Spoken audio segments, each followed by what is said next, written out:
welcome to another live episode. I am your host, WIZE, and I have a very special guest. She's an author, a speaker, a coach, and I'm very excited to have her on the show. Welcome to the show, Sharon Hughes. Thank you so much for having me. Oh, the pleasure's all mine. So, how's your day going? It's good. It's good. It's Tuesday, right? Yes, it is Tuesday. It is Tuesday. But listen. Let's just jump right into it. So, Let's do it. share with us what's the inspiration behind you writing the Girl in the Garage. Oh my gosh. I tell people like I was kind of punked by the creator of the universe. I always knew that I had a book in me, but I didn't expect it to be my story and to become a workbook for people that have had trauma and self-worth issues.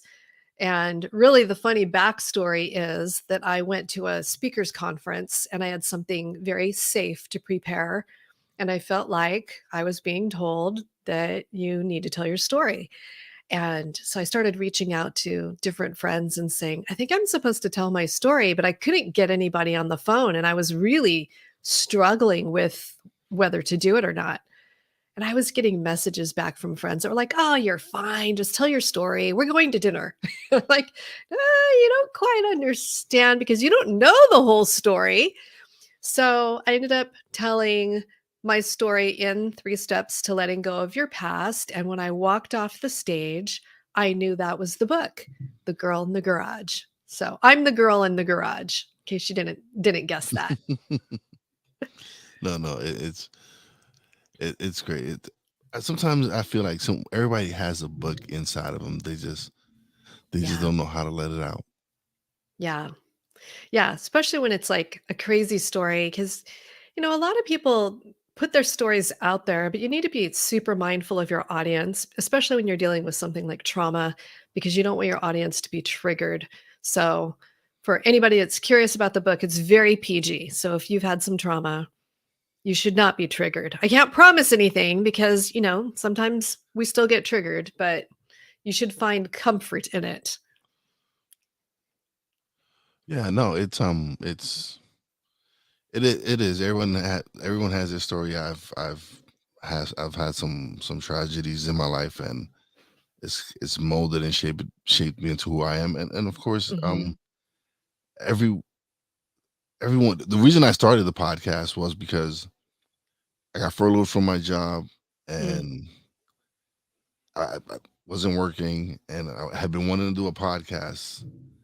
And so when I finally got up the nerve and courage to start my podcast and do it, um, just it just took off. It just started, Wow. but it took me being consistent with it. It was just Yeah. what I mean. It took off. It was just inside of me. It was like, yo, okay. Once I started, it was like, all right, you can't stop me now. Yeah. It just started. It was just me just wanting to improve and wanting to get better at this because I found something that this is something that I'm making an impact. Yeah. People can relate to certain stories that people come on and share. Some people can relate to my story, and to be able to have that impact in someone's life, it was like, okay, all right, now Yeah. I know my purpose. This is what I'm supposed to be doing. I'm supposed to be sharing my voice, my stories, and other people's stories, so that people can who are struggling out there, especially during the pandemic. A lot of people were Yeah. struggling. They needed that content. They needed Mhm. to consume that content to keep their minds busy and keep them away from what was going on in the world. Yeah. Yeah. I really believe that for every individual, whatever your calling and your purpose is it's gonna be something that fills your cup so that you can pour into other people's cups. Because if you're doing something and it's just sucking the life out of you, that's no way to live. So I'm really glad that you started your show and that you stuck with it and you found your groove. Yeah. So what are key steps or strategies that you recommend for people who want to break free from their lack of confidence or self-worth? Yeah. Well, I teach confidence and self worth completely different than most people do. I really believe that confidence is a skill set. So, in the same way that you decided like, "Hey, I want to start a show, I'm going to figure this out." The first time you got your equipment and set it up and maybe you did some test rolls. You were like, "Oh, yeah, don't love that. Let's try it again." Like you built your confidence because you stuck with it and you practiced. So that's really the essence of confidence is you try something and you keep going even though it feels kind of awkward and messy because it always does when it's something new. So confidence is completely different than self-worth. Self-worth is if you would have asked yourself the question, do am I worthy of having a show? Am I good enough to have a show?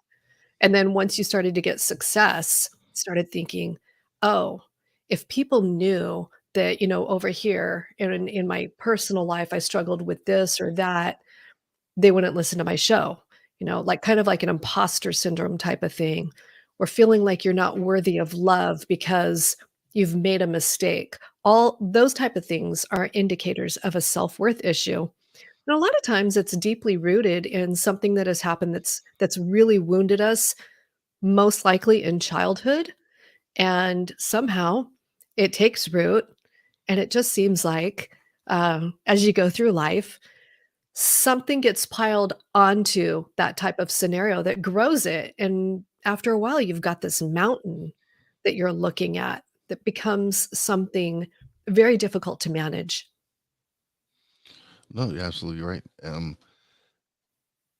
You mentioned when started with my podcast, it was times where I had no self confidence in myself. I was like, oh man, why would someone want to listen to me? I don't know what I'm talking about. I don't have no topics. I don't know what it is that I'm supposed to do, and I sound horrible. And people would be like, "No, you don't sound horrible. Just keep doing what you're doing." But it was just me. It was just the self doubt that I had in myself Yes. until I finally went, Yeah. you know what? Press record and just release it. Yeah.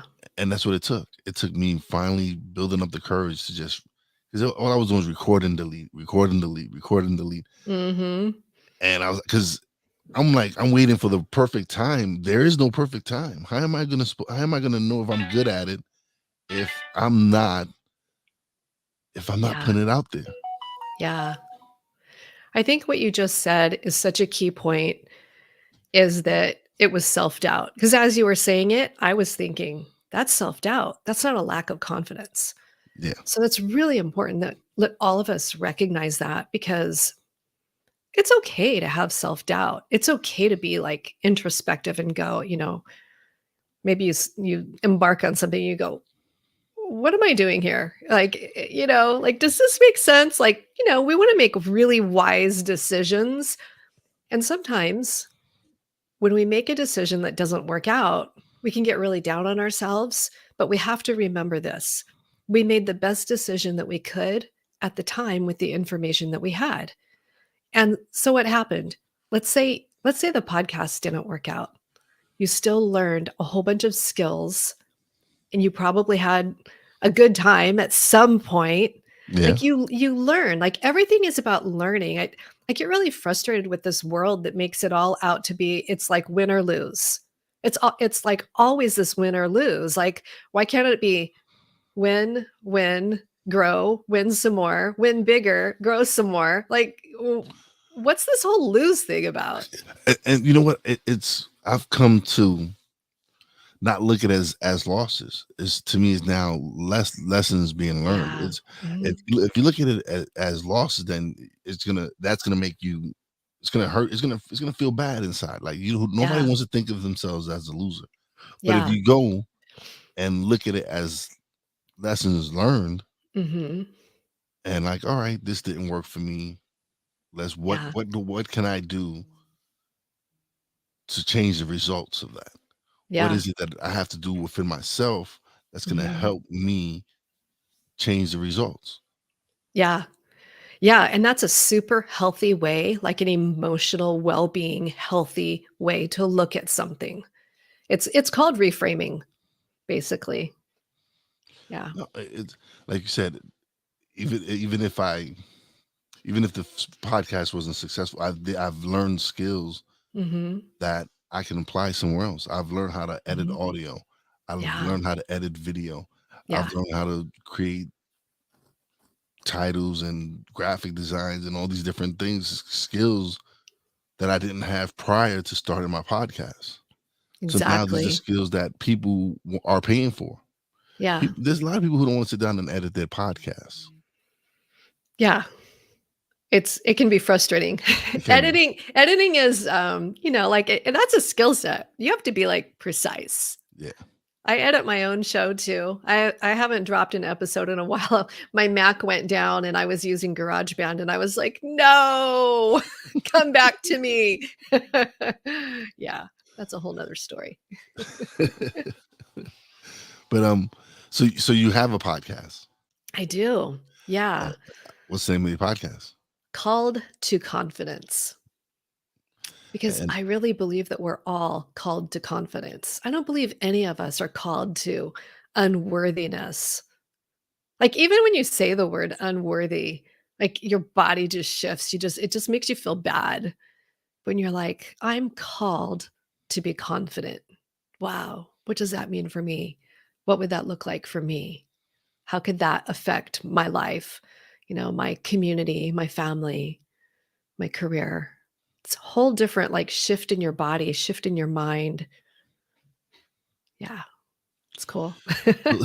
so something I relate with you is the best friend over coffee communication. Like people, when the people sit down and speak to me, they're like, it's so easy to speak to you. Yeah. It just flows. So I kind of understand when you mean what you mean when you say coffee is best, whatever. But what is that something you've learned, or is that just is that just how you just flow in your conversations? I think that's just how I am. I've always been an extrovert, a people watcher. I'm that person that talks to strangers in the grocery store. I know some people are like rolling their eyes right now. They're like, no, because somebody I'm really close to will be like, I don't make eye contact with strangers because I don't want people to talk to me. And I'm like, oh, I'm sorry, because I'm that person that will say, hi, how are you? I feel your pain, but no, I've just always been a real big people lover. Oh, Yeah. my wife calls me the mayor. You're like the mayor Uh, of your own No, state. no, when we go out, like we're walking through the store or whatever. I'm always running into somebody saying hi, or whatever. And she's Aw. like, "Oh my god!" And she doesn't. She's the opposite, complete opposite. She sees somebody she works with, or she goes down the other aisle. I would drive her bananas. Oh, so I do. I definitely do. I know I drive her up the wall. Oh, that's so funny. Good. Keep her in check. So you have the Confidence Academy. Academy. Yeah. Tell us something about that. Yeah, so that's where I teach people how to think for themselves, not against themselves. So basically, creating new patterns of thinking, also known as neural pathways, so that we can stop thinking negative thoughts and hating on ourselves and hating on the world around us. It's almost like it's an epidemic. Like, you turn on the whatever show, and it's just like people are so drawn to the negativity until they've had enough of it, right? And then they break up with it. But we have to learn to think for ourselves. And there's so many benefits, health wise, emotional benefits, our relationships, you sleep better.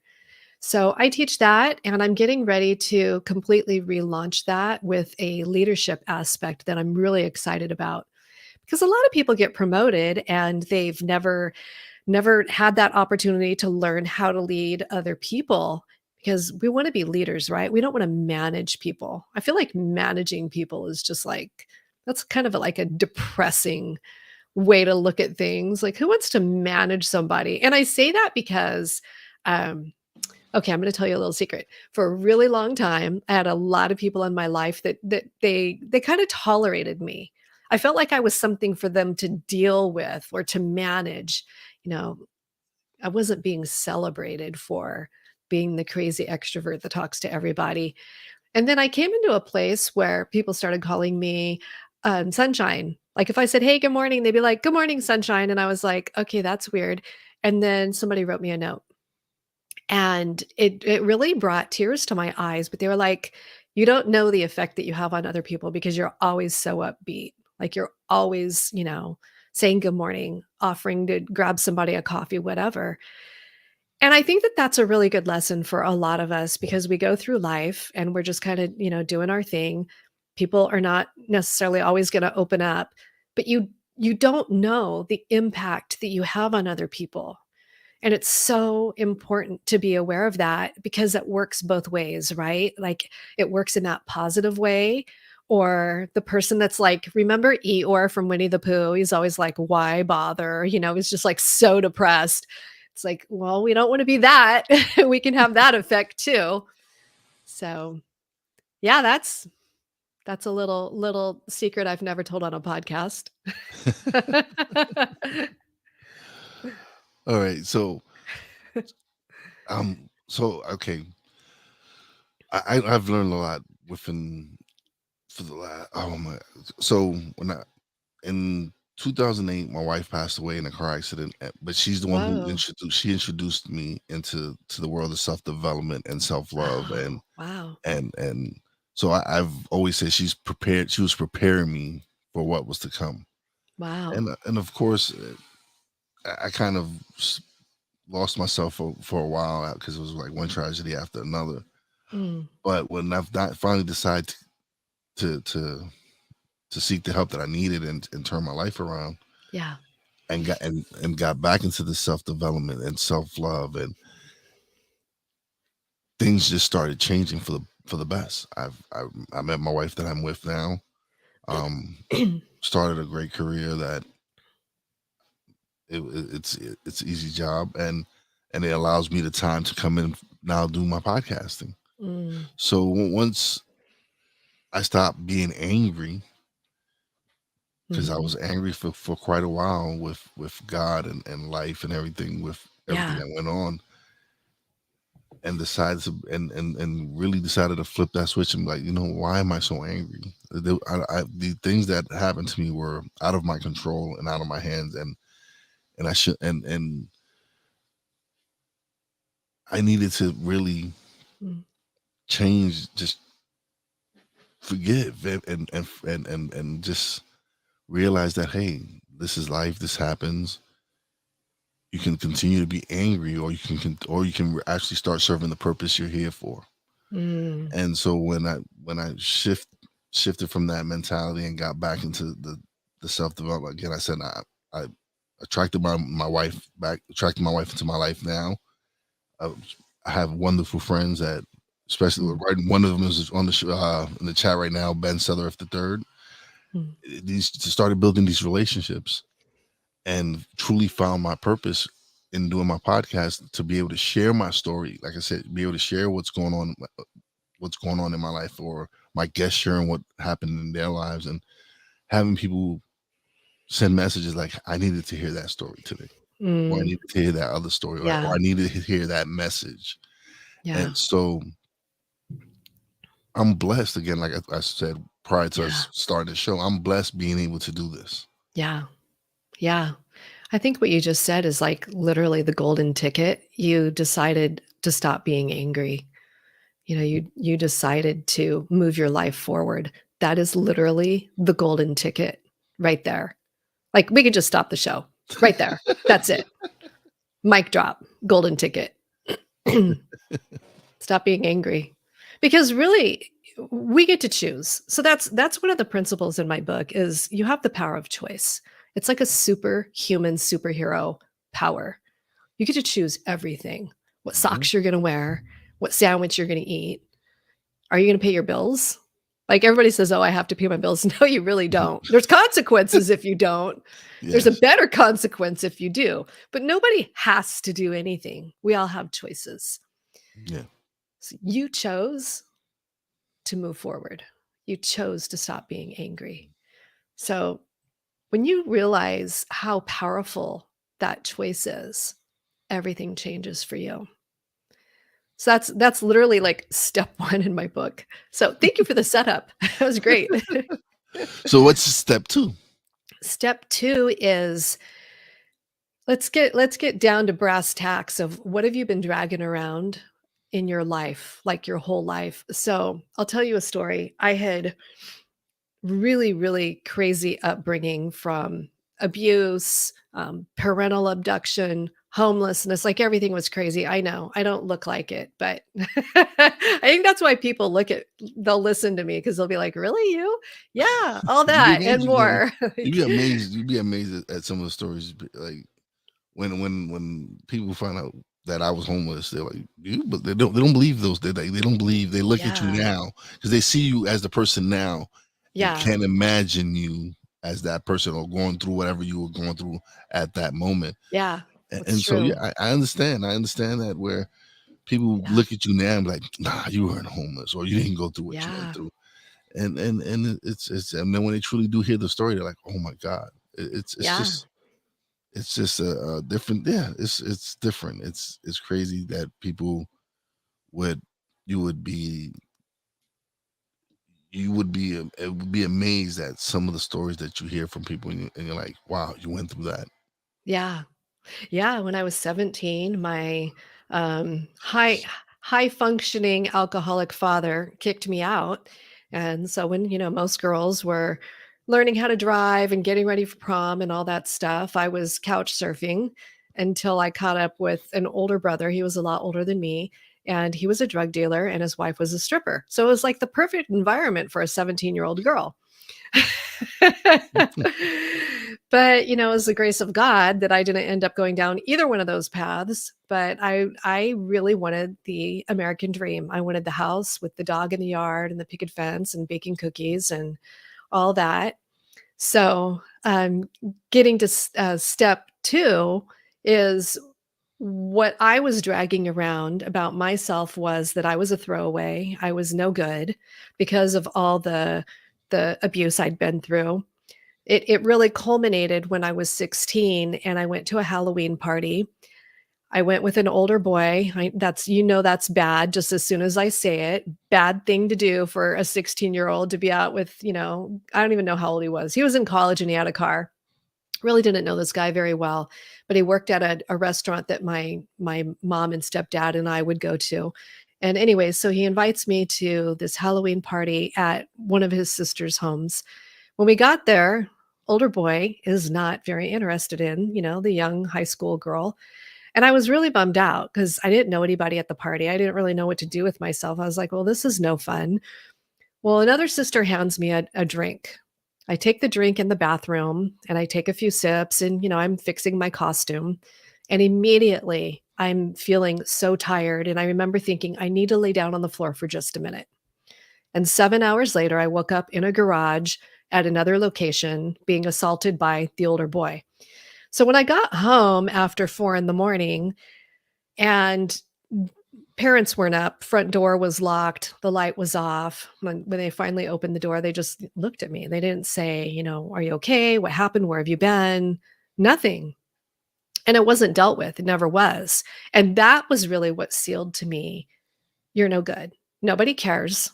You don't need to tell anybody. Not you don't have anybody to tell for one thing, but why would you tell anybody? They're not going to believe you. You know, you're cheap, you're trash, you're this and that." So one morning, I was laying in bed and I was praying, and I was literally at the lowest point in my life. And this was about 7 or 8 years ago. After having dark night of the soul, I said to God, I am not going to make it. And just as clear as you and I are talking to each other, he goes, what are you believing about yourself? And I was like, are you kidding me? You know all the things. It's this, it's that. And he interrupted me and he said, is it true? Well, there's another mic drop. Is it true? Am I a throwaway? Am I here for the taking? Like, who told you that? So when you start realizing that you're dragging things around about yourself that are not true, that's really, really freeing.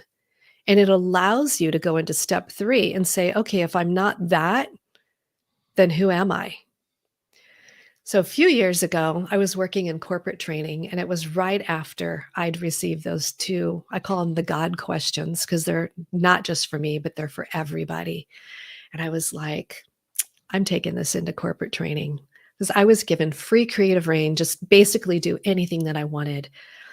So I told everybody in the group. I had men and women, all different departments at the company that I worked at, and all different ages. And I said, think of the thing. It's the person that walked out on you and said that, you're not worthy of being loved. It's the coach that said, you're not good enough. You won't make the cut. It's the teacher that said, you're stupid. What have you been dragging around? I said, don't tell me. I did this whole training. I get to the end and I said, okay, that thing I told you to hold on to, I said, what if you're not that? What if that's a big lie? Who would you be? And a lady sitting in the front just blurted out, free. And I was so surprised because, we're like all polite in corporate training. I couldn't believe she said that. And I thought, okay, I'm totally onto something. So wrapped that up. And she came to me afterwards and she was just talking to me about it. And she was just telling me like all this stuff and how that had touched her so deeply and how she was going to go home and have a conversation with her young daughter. It was like 9 or 10 years old and she needed to take care of some business. And I was really, really grateful for that feedback because I thought, okay, it's probably just a one off though, but I'm going to do this again. So I teach another class, same thing, guys, gals, all different departments, all different income levels too. We had some people that worked in our shop, some people that were in the sales team making, bigger paychecks. So it didn't matter. This is like not a question depending on your demographic. So that time, two people started crying. And I'm like, dang, I'm going to get fired. You can't make people cry in corporate training. And the one girl that was crying, she was in her early 20s and she was crying so hard, she had to leave the room. And then a guy that was crying, he was in his later 30s. He came up to me and he goes, Sharon, I have not talked to my family in 10 years and I'm going to call them tonight. And I was like, holy cow, this is so powerful. So for your audience, you need to think right now, what have you been dragging around? Like, what lies have you believed? Now think about what if that's not true? Who could you be? We really need to think about what is possible for you when you let go of the lies. Yeah, we've been programmed our whole entire lives to Yeah. believe a certain thing, and it's not true. A lot of the Yeah. things they tell us is not true. They don't. Yeah.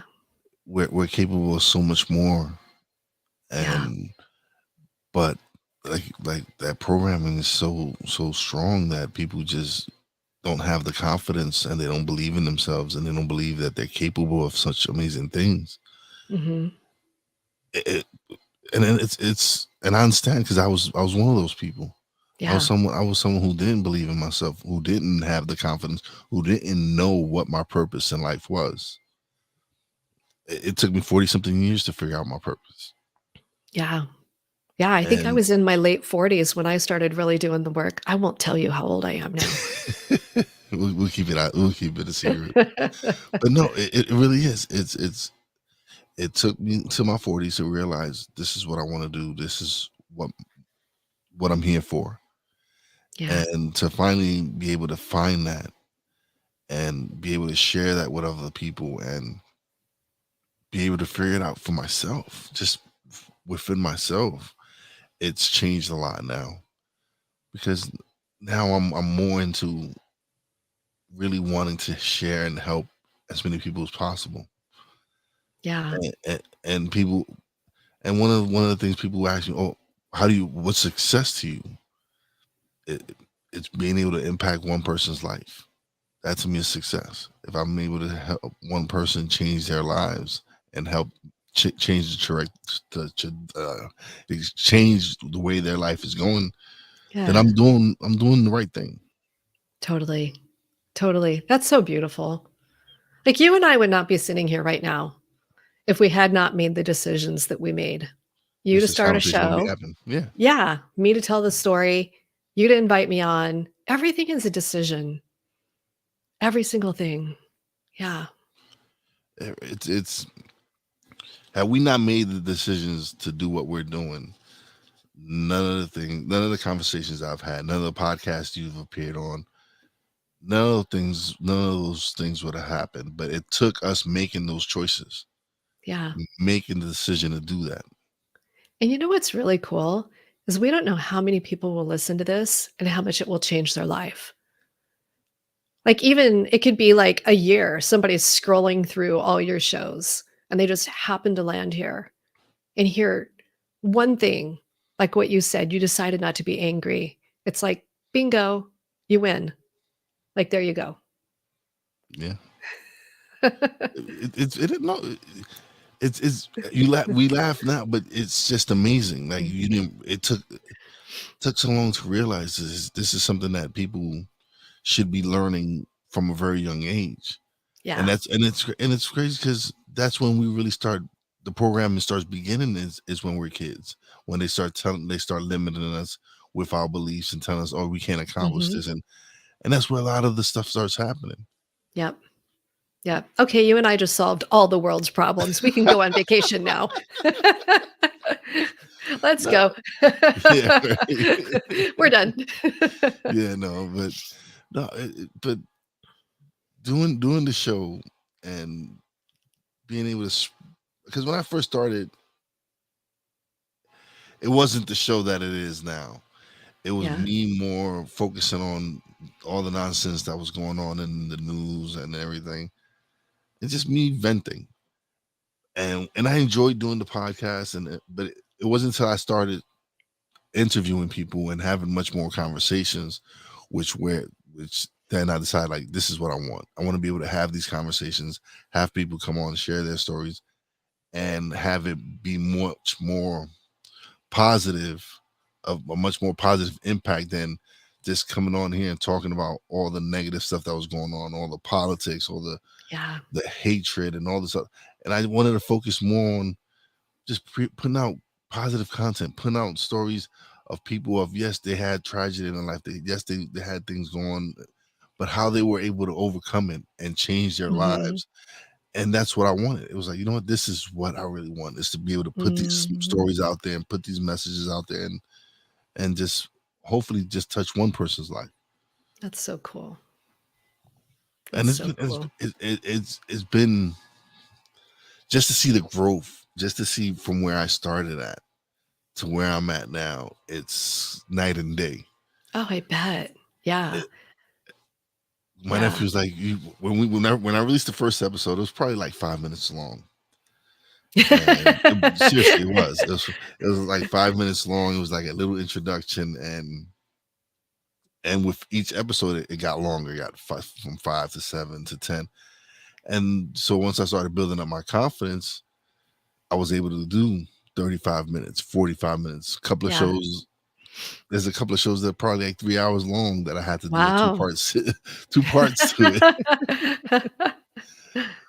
But you grow, and you start developing your skills, and you start developing your style, and you're like, all right, these are the questions that I want formulated and asked, and so you start really structuring your show and start really learning your craft, Yeah.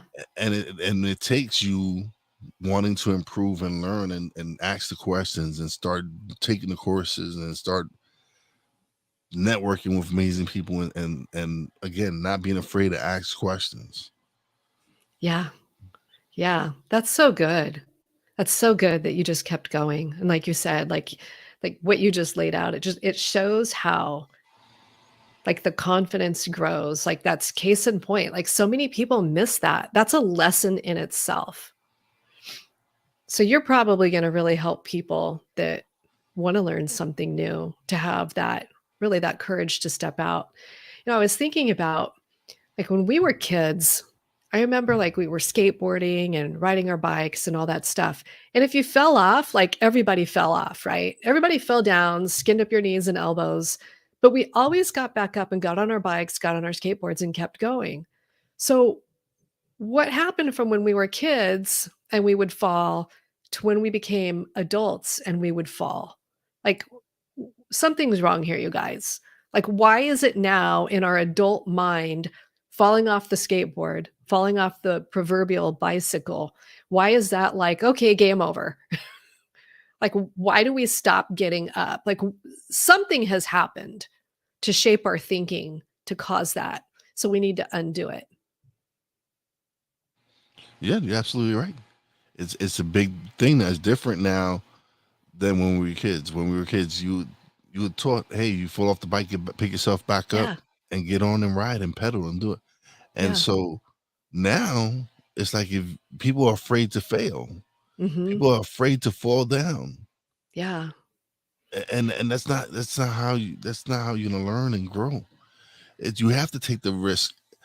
Like if had I not taken the risk of recording and uploading, I would have never Mhm. built the confidence Right. that I have now. I would have never became the podcaster that I am Right. now. And with every day I'm just improving and improving as a podcaster, improving Yeah. as a producer, improving as a husband and a man with the lessons that I've learned from all the people I've been able to speak to, Yeah. all the people I've been able to learn from. Yeah. You know what I kinda think it could be? Tell me what you think about this. Because when we're kids and we're playing in the street and you fall down, everybody sees you fall down Hmm. and everybody sees you get back up and keep going, right? Yeah, Is it because when we're adults, we fall down, we hide it, and we don't get back up, so nobody sees it? Or they see us fall down and they just don't see us get back up. So we're trained to think, oh, when you fall down, you don't get back up. You stay down or you go hide. What do you think of that?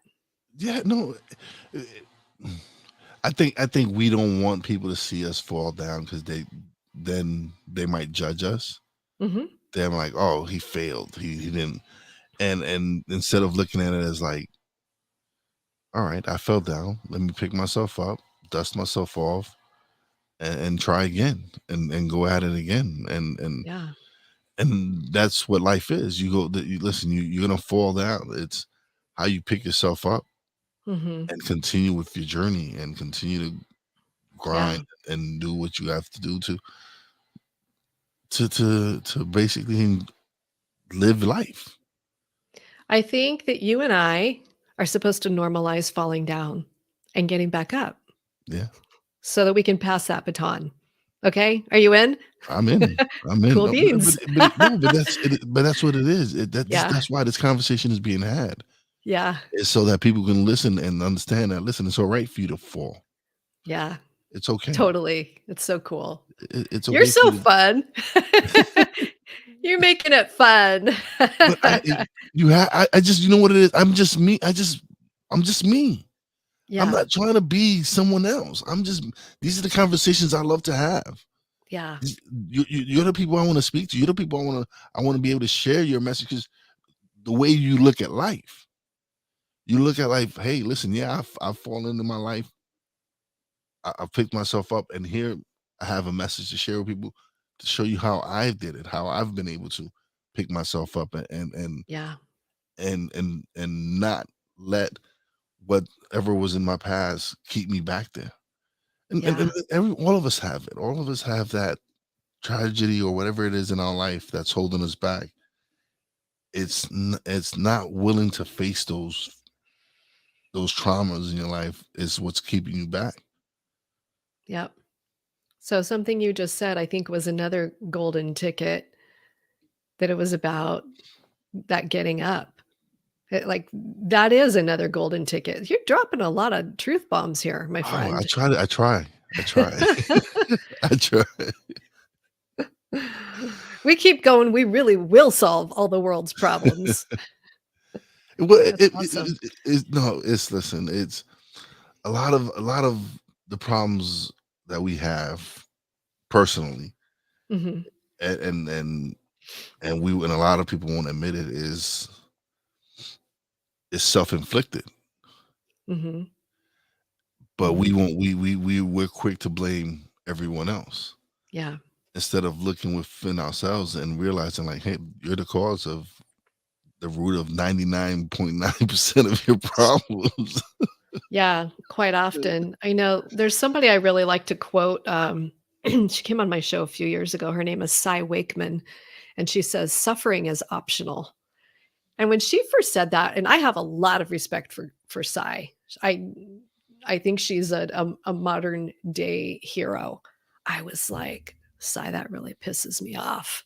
Like that just pisses me off. Like it's not optional. You're thinking in your It's head like, not. I'm like, I didn't choose the stuff that happened to me. No, like yeah, and of course, in that respect, no, like that was yeah, not a choice. but Yeah.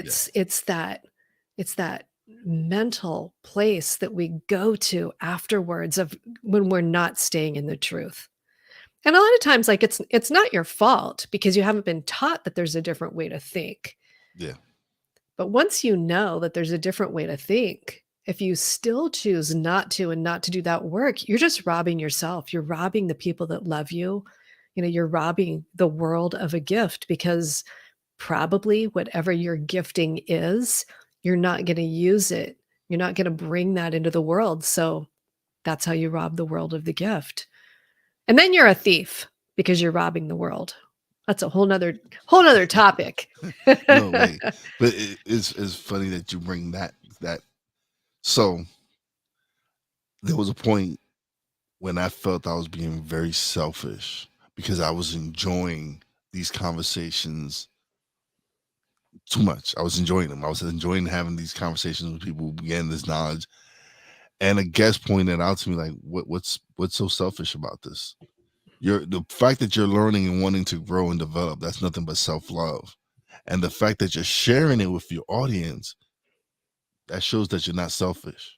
That shows that you want them to improve. You want to show you showing them love by being able to share these stories and these messages. So it kind of like, oh, I'm like, I didn't look at it that way. Yeah, It's that's some really cool. sometimes you think of you're doing something creative and positive, but for some reason you want to devalue it. You want to make it feel like, oh no, it's just wrong. Me wanting to improve. No, there's Yeah. nothing wrong with that. There's nothing wrong with you wanting to be better. That's almost like, the person that starts to improve and the naysayers and the bullies around them are like, "Oh, you think you're better than us because you're gonna improve yourself." It's like, that's another Yes, voice you have to tune out. yeah, Yeah. and that's what a lot of people start face is that they want to transform and improve, and then they start disconnecting from the people that aren't on that vibration, aren't Mhm. aren't aren't willing to change and grow, and then they'll start attacking you. They'll start being like, "Oh, Mhm. what? Because you're taking a course, or because you're doing this, or because you're doing that, you think you're better than me?" No, it's Mm. not that I think I'm better than you. It's because I'm willing to change. I'm willing to grow. I'm willing Yeah. to not stay in the box. I want to evolve. I want to make Yeah. myself better every day. Ooh, I Another just mic thought drop. of oh, yeah, because I'm not willing to stay in the box. It's like, we could really go down the rabbit hole and talk about the dangers of staying in the box.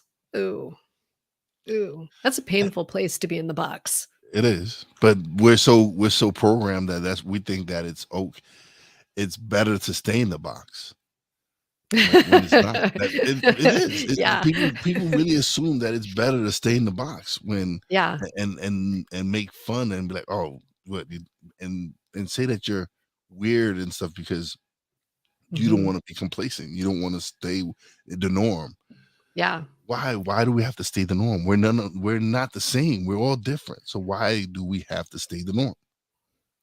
I think the box is so predictable that it becomes comfortable, Yeah. and, growth means you're gonna get out of your comfort zone, and that's really hard for a lot of people, especially if you don't have like-minded people around you to support that growth.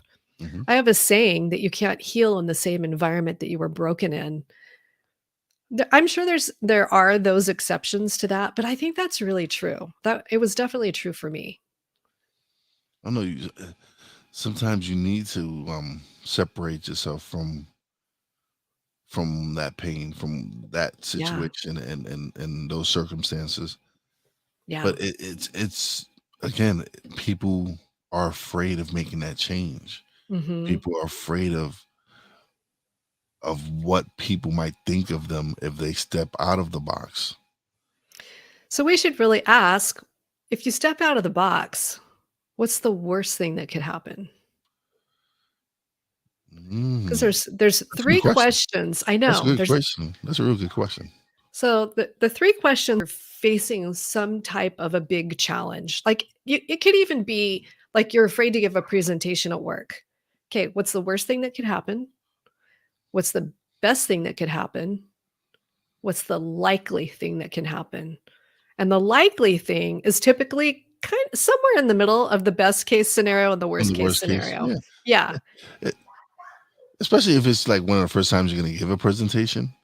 Yeah. It's like, it's understandable that you're gonna be nervous, you're gonna be afraid, Mhm. but it's, once you start, it's like one of the things that I wanna start doing is doing solo episodes, like how I Mm. just kinda, and I've kind of been doubting myself, like, maybe I'm not capable of doing it, but I've done a couple, and I've improved with each one, and it's shown me that I can do it. I'm capable of doing it, but I have to go in with the mindset that, all right, I need to make sure that I'm well prepared for what I'm going to do. Mhm.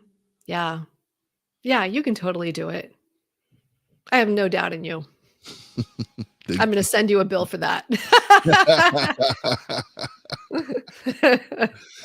Oh, I'm, I need to build myself quite a few times. You'll be a rich man when you start billing yourself. Yeah. But oh, this has been a wonderful conversation. Thank you so much for being the guest. But now is the time where you get the solo screen and you get to plug away and you get to let people know where they can find you, everything. Here you go. Oh, oh, thank you so much. Hey, I'd love to hear from you. You can hit me up at sharonhughes.net or just stop by my website, sharonhughes.net. And I'm going to leave you with this saying. This is my absolute favorite saying. Believing a lie is just as powerful as believing the truth. So make sure that you are staying in the truth, my friends. Thank you.